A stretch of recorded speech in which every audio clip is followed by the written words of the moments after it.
teman-teman, perkenalkan nama saya Kiki. Saya perwakilan dari kelompok 9, anggota yang beranggota saya sendiri Rizky Reza Mendra, ada Mbak Indri sambil lihat sini, sambil lihat. Indri Sidaningrum, sama Mas Bima. Sambil lihat sini. Mas Bimo, profesi yang kami pilih. Profesi kami yang dipilih ada Kepala Desa Kelurahan Siwalan. Selamat menonton video kami, guys. Senyum, dede. Gini. Lagi 3 kali.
Dari Provinsi Pemilihan Maksud, saya di sini bersama 2 teman saya, satu kelompok, Mas Rizky dan Mas Bimo. Kebetulan Mas Bimonya nggak bisa hadir, Bu.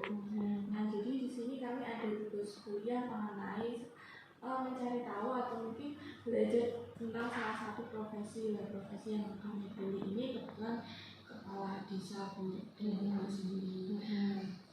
Yang ada beberapa hal yang mau kita pelajari ini dari buku yang mau kita tanyakan ya.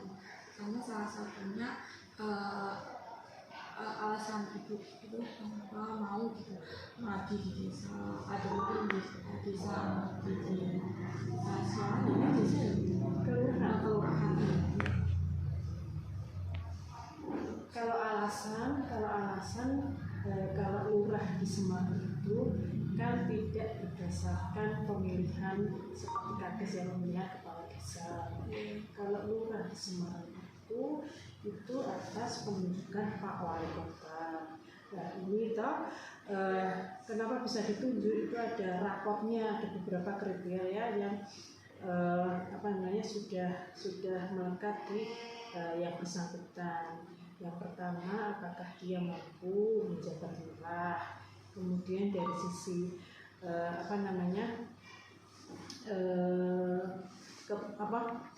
pendidikan minimal adalah S1. Kemudian juga kepangkatan. Kalau kepangkatan ini memang harus minimal 3C. Nah dari situ itu penunjukan Pak Wali Kota atas usulan dari camat setempat. Jadi camat setempat itu menilai apakah pegawai itu bisa diusulkan lurah itu sesuai dengan kecakapannya atau tidak. Kalau tidak sesuai dengan kecakapannya, walaupun pangkatnya tinggi, walaupun pendidikannya tinggi, belum tentu dijadikan lurah. Nah, ini atas usulan Pak saya. Jadi ada melihat track record juga. Ya, betul. Kalau tahu dia menjadi di tahun berapa? Ini sudah dari 2017 ini berarti berapa? Sudah 5 tahun lebih, 5,5 tahun. Ini masih jabatannya sampai apa sampai pensiunnya itu? Itu tidak bisa diprediksi. Bisa nanti sampai pensiun, bisa nanti ini kan kita nggak tahu ya, karena tetap kalau kepegawaian di Semarang itu tetap dinilai dari atasan saya adalah Pak Camat. Jadi dia menilai sampai dengan ini apakah ada kenaikan kinerjanya. Kalau memang ada kenaikan pasti nanti diusulkan, entah itu jadi sekcam, eselonnya lebih tinggi. Kalau lurah kan eselonnya cuma 4, eselon 4 ya, 4B. Kalau lebih tinggi lagi kan eselon 3. Eselon 3 itu bisa sekcam, bisa kepala bidang di dinas-dinas dan sebagainya.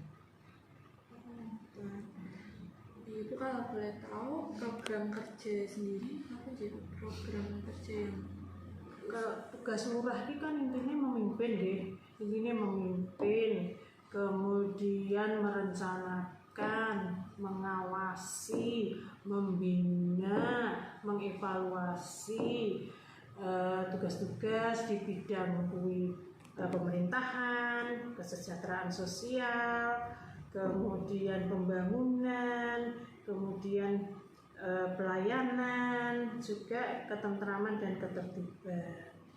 Jadi tugas pokok itu. Jadi kita selalu monitor, kan kita juga punya bawahan yang intinya sudah terplot satu bidang, satu seksi yang menangani kesejahteraan sosial, KESOS namanya, kemudian pemerintahan, kemudian pembangunan, kemudian Trantip atau keamanan dan ketertiban. Jadi di situ saya monitor, sudahkah pekerjaan yang mereka laksanakan itu sudah sesuai tupoksinya.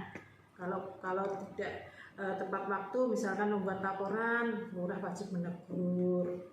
Nah, kemudian apakah ada kesulitan atau hambatan-hambatan yang dialami mereka? Kalau memang ada hambatan, lurah nanti membantu seperti itu. Dan tugas-tugas lapangan lurah kan tugasnya lapangan, jadi kita monitor juga di wilayah-wilayah, kebersihannya, kemudian kerukunan warga, program-program warga itu apa, dan kita selalu menyampaikan program-program dari kota untuk disampaikan ke warga. Jadi apa yang sudah menjadi program dari kota ini disampaikan ke bawah, intinya nanti perkembangan sama realitanya sampai seberapa jauhkah warga itu bisa menerima. Kalau selama Ibu menjadi itu Bu, permasalahan yang sering dihadapi atau mungkin permasalahan yang masih dihadapi untuk saat ini di kelurahan ini apa nih? Banyak, misalkan bansos gitu, bantuan sosial itu warga itu kan maunya merasa dirinya itu tidak punya. Nah, padahal warga tersebut kan rata-rata ya, padahal warga tersebut itu kalau menurut kacamata kita, karena kita lihat dari kriteria yang warga miskin itu seperti apa, dia nggak masuk, tapi merasa harus dibantu dan sebagainya. Itu kemarin datang berbondong-bondong ke sini, Bu, saya kok dapat bantuan si A, si B, si C yang punya akun dan sebagainya. Itu ada protes gitu. Ada datang. Kemudian ada pembangunan, dulu ada UPGRIS ya toh, ada UPGRIS di kampus 4 itu. Terus ada keretakan rumah. Nah, itu datang ke kantor, Bu, piye carane saya dibantu untuk ke UPGRIS karena ada keretakan rumah di tempat saya. Nah, kita adakan mediasi. Kemudian ada yang anak di bawah umur mengalami pelecehan dari bapak tiri, ada itu, kita mediasi. Terus permasalahan lain, keamanan, misalkan ada pencurian dan sebagainya, juga kita kita terima laporan itu, nanti koordinasi sama bekerja sama dengan Babinsa ataupun Kaptipmas. Terus masalahnya sebenarnya banyak ya. Salah satunya itu.